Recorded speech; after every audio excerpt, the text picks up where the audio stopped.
বিশ্বসুন্দরীর মুকুট জয় থাইল্যান্ডের ওপাল সুচাতার। তাকে চেনো কি বন্ধুরা? Hi everyone, welcome back to my channel Anjana Banerjee blogs. বন্ধুরা, তোমাদের সকলকে আমার এই ছোট্ট ইউটিউব চ্যানেলে স্বাগত জানাই। এবারে মিস ওয়ার্ল্ড 2025-এ প্রতিযোগিতায় অংশ নিয়েছিলেন 108টি দেশের প্রতিযোগীরা। 72তম মিস ওয়ার্ল্ডের খেতাব জিতলেন থাইল্যান্ডের ওপাল সুচাতা চুয়াঙ্গস্ট্রি। হায়দ্রাবাদে অনুষ্ঠিত হয়েছিল এবারের প্রতিযোগিতা। এবারের প্রতিযোগিতায় প্রথম রানার আপ হয়েছেন ইথিওপিয়ার হাসেট দেরেজে। ভারতের মিস ওয়ার্ল্ড ইন্ডিয়া নন্দিনী গুপ্ত শেষ করলেন প্রথম 20-তে। গত বছরের পর এবারও ভারতে মিস ওয়ার্ল্ড প্রতিযোগিতা অনুষ্ঠিত হল। অংশ নিয়েছিলেন 108টি দেশের প্রতিযোগীরা।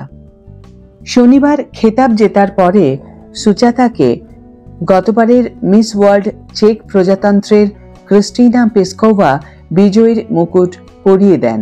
কে এই নতুন বিশ্ব সুন্দরী? জানা গিয়েছে ফুকেটে জন্মগ্রহণ করা সুচাতা একজন থাই মডেল। আন্তর্জাতিক সম্পর্ক নিয়ে পড়াশোনা করছেন তিনি। মাত্র 16 বছর বয়সেই তিনি স্তন ক্যান্সারের শিকার হন। তারপর থেকে শুরু হয় লড়াই। থাইল্যান্ডে স্তন ক্যান্সার নিয়ে সচেতনতার বার্তা ছড়াতে তিনি বিশেষ ভূমিকা পালন করেছেন। এর আগে মেক্সিকো সিটিতে অনুষ্ঠিত আন্তর্জাতিক মিস ইউনিভার্স 2024-এ প্রতিযোগিতায় থাইল্যান্ডের প্রতিনিধিত্ব করেছিলেন সুচাতা। সেখানে তিনি তৃতীয় রানার আপ হয়েছিলেন।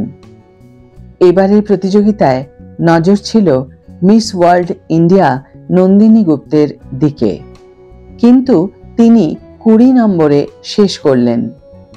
খেতাব জিতলেন থাইল্যান্ডের সুচাতা। কোনো কিছু যে মানুষের দ্বারা অসম্ভব নয়, তাই তিনি প্রমাণ করলেন তার কীর্তিতে। অত কম বয়সে স্তন ক্যান্সার হওয়া সত্ত্বেও তিনি কিন্তু ভেঙে পড়েননি। তিনি তার কাজ করে গেছেন, নিজেকে প্রমাণ করার চেষ্টা করে গেছেন। আজ তাই তার সাফল্য তার জীবনে এসেছে। প্রসঙ্গত, এখনো পর্যন্ত ভারতের 6 জন সুন্দরী এই খেতাব জিতেছেন। তারা হলেন যথাক্রমে রীতা ফারিয়া পাওয়েল 1966 সালে, ঐশ্বরিয়া রাই বচ্চন 1994 সালে, ডায়ানা হেডেন 1997 সালে, যুক্তামুখী 1999 সালে, প্রিয়াঙ্কা চোপড়া 2000 সালে ও মানসী চিল্লার 2017 সালে। আজকের ভিডিও এখানেই শেষ করছি বন্ধুরা। ভিডিওটি যদি ভালো লেগে থাকে তাহলে অবশ্যই একটু ছোট্ট করে লাইক দিও, শেয়ার করো বন্ধুদের সাথে, কমেন্ট করে জানিও তোমাদের মতামত।